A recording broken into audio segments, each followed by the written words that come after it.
Assalamualaikum students. Today we are going to solve 3.10 of same chapter kinematics of linear motion. Firstly what we have to do, we have to make a data. अच्छा, accordingly same steps है. आप पहले numerical समझना पड़ेगा.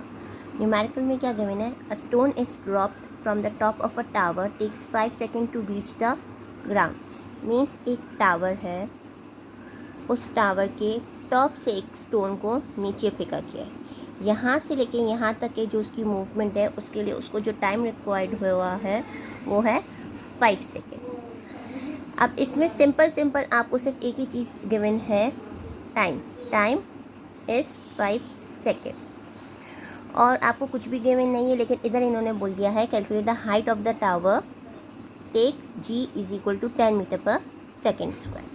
g means मैं gravity इन्होंने दी हुई है 10 मीटर पर सेकेंड स्क्वायर.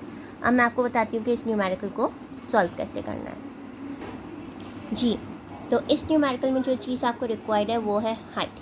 अब सबसे पहले तो आपको सोचना पड़ेगा, क्योंकि इसमें आपको कुछ समझ में नहीं आ रहा हो कि अभी तक आपने ऐसा कोई फॉर्मूला नहीं पढ़ा है जो कि हाइट उसमें आपको फाइंड आउट करनी है. अब सबसे पहली बात है, अभी तक के हम जो न्यूमेरिकल सॉल्व करते आ रहे थे वो थे कि पॉइंट ए से एक कार मूव होना शुरू होती है और वो पॉइंट बी तक के पहुंचती है. तो यहाँ से लेके यहाँ तक के जो उसको एनर्जी लग रही होती है वो होती है उसकी काइनेटिक एनर्जी. लेकिन अगर कोई एक पॉइंट ए, अगर हाइट की बात हो जाए और वो पॉइंट बी तक के पहुँचे ऊपर से नीचे तक के, मीन्स ये हॉरिजॉन्टली मूवमेंट है और ये वर्टिकल मूवमेंट है. तो यहाँ पे कौन सी एनर्जी लग रही होती है? Potential energy. ये तो आपको आगे वाले चैप्टर्स में ये चीज़ यूज़फुल होगी. अभी बताने का मकसद ये है कि जब भी आप लोग पॉइंट ए से पॉइंट बी तक के बात कर रहे होते हैं, अगर वो हॉरिजॉन्टली हो तो उसको हम लोग डिस्टेंस, उसका क्या फाइंड आउट करते हैं? डिस्टेंस. लेकिन अगर कोई मूवमेंट हो रही हो किसी भी एक ऑब्जेक्ट की पॉइंट ए से बी लेकिन वर्टिकली, और वो कौन सी एनर्जी एक्वायर कर रहा हो? Potential energy. तो उसकी हम क्या फाइंड आउट कर रहे होते हैं? उस चीज़ की हम लोग हाइट फाइंड आउट कर रहे होते हैं. अब यहाँ पे मैं आपको थोड़े से फॉर्मूले को रीअरेंज करना सिखा रही हूँ. अभी कुछ देर पहले मैंने आपको बताया कि हाइट जो डिस्टेंस था उसी को हम लोग हाइट कंसिडर करेंगे. तो यहाँ पे मैं लगानी हूँ क्या? Second equation of motion. Second equation of motion is equal to S is equal to V I T plus half A T square and 2as is equal to V F square minus V I square. यहाँ पे ये formula कैसे arrange हो जाएगा कि 2 same रहेगा, V F final velocity minus initial velocity भी same रहेगी. लेकिन जो ए है, जब मूवमेंट किसी भी ऑब्जेक्ट की हाइट पे हो रही होती है बात, मींस वर्टिकली बात हो रही होती है, तो वो क्या एक्वायर करता है? ग्रेविटी. एक इसमें चेंज हो जाती है, acceleration will change into gravity and distance will change into height. यहाँ पे जो एस है वो किस में चेंज हो जाएगा? हाइट में. Initial velocity and time will be same, half will be same, T square will be same, और जो ये जी ए है will be change into gravity. Means अगर हॉरिजॉन्टली बात हो रही है तो जो ए है एक्सेलरेशन है तो उसको हम लोग कंसिडर करेंगे. लेकिन अगर यहाँ पे वर्टिकली बात हो रही है किसी भी ऑब्जेक्ट की मूवमेंट की, तो एस चेंज हो जाएगा हाइट में और एक्सेलरेशन चेंज हो जाएगा ग्रेविटी में.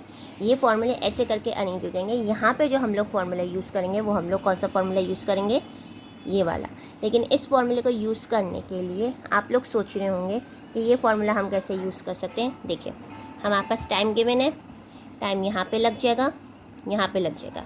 ग्रेविटी इन्होंने हमें बोल दी थी कि हमें कितनी कंसिडर करनी है ग्रेविटी? हमें 10 metre per second square consider करनी है. तो वो ग्रेविटी हम लोग यहाँ पे पुट कर देंगे. अब इनिशियल वेलोसिटी आप लोग पूछेंगे कि हम लोग इनिशियल वेलोसिटी की जगह क्या रखेंगे. तो अब ज़रा गौर से वापस से न्यूमेरिकल पढ़ें. That a stone is drop from the top of a tower. मतलब जब एक बंदा स्टोन लेके टावर के टॉप पे खड़ा हुआ था तो उसकी जो स्टोन है, स्टोन वहाँ से ड्रॉप होने से पहले उसकी कुछ ना कुछ वेलोसिटी रही होगी, और वो वेलोसिटी क्या होगी, उसकी इनिशियल वेलोसिटी, जो कि हम कंसिडर करेंगे क्योंकि वो रेस्ट की कंडीशन में था, यहाँ पे लिखा नहीं है रेस्ट, लेकिन उसको हम लोग क्या कंसिडर करेंगे, ज़ीरो। तो यहाँ पे हम लोग बी आई क्या कंसिडर करेंगे, ज़ीरो जी। तो यहाँ पे जो हम लोग वी आई कंसिडर कर रहे हैं वो कर रहे हैं 0 मीटर पर सेकेंड। हमें रिक्वायर्ड है हाइट, कुछ भी नहीं। अब सिंपली क्या लगेगा हमारा सॉल्यूशन, सॉल्यूशन में हम लोग पुट करेंगे अपना फॉर्मूला। सॉल्यूशन के लिए हमें जो फॉर्मूला लगाना है वो क्या है, S is equal to V I T plus half G T square. अभी बताए कि एक ही जगह क्या कंसिडर करेंगे आप लोग, G. S is equal to V I T plus half G T square. S is equal to V कितनी है हमारे पास, 0, टाइम कितना है हमारे पास 5 प्लस हाफ, जी कितना गिवन था हमें 10, और टी स्क्वायर मीन्स 5 का स्क्वायर। अब यहाँ पे जब 0 5 से मल्टीप्लाई होगा तो it will becomes ultimately it becomes 0। तो इस चीज़ को मैं नहीं लिखूँगी, बल्कि आपकी सहूलत के लिए लिख लेते हैं 0 प्लस हाफ। अच्छा, पहले यहीं पे सॉल्व कर लेते हैं, इसको हाफ को लिखने की ज़रूरत नहीं है। जैसे ये हो जाएगा 2 1 ज़ा 2, 2 5 ज़ा 10। अब यहाँ पे क्या आ गया, अब 5 जब 1 से मल्टीप्लाई हो रहा है, क्योंकि ब्रैकेट का मतलब क्या होता है, मल्टीप्लाई, तो 5 जब 1 से मल्टीप्लाई होता है 5 1 ज़ा 5। तो अब यहाँ पे 5 किसके साथ हो रहा है मल्टीप्लाई, 5 के स्क्वायर से। 5 का स्क्वायर कितना होता है 25। 25 5 ज़ा S is equal to 0 plus 125। 125 में 0 प्लस करेंगे तो कितना आ जाएगा 125 मीटर। हमेशा अपने आंसर को ऐसे बॉक्स में कर दें ताकि डिस्टिंग्विश हो जाए कि आपने अपना आंसर सही तरीके से सॉल्व कर लिया। ये सिंपल इज़ दैट न्यूमेरिकल है, कुछ भी नहीं है, ये इसकी सॉल्यूशन है। ये देखेंगे पूरा न्यूमेरिकल। और अब हम इसका वो चेक कर लेते हैं, 3.10 का आंसर कितना है 125 मीटर। देखिए हमने भी क्या निकाला है 125 मीटर।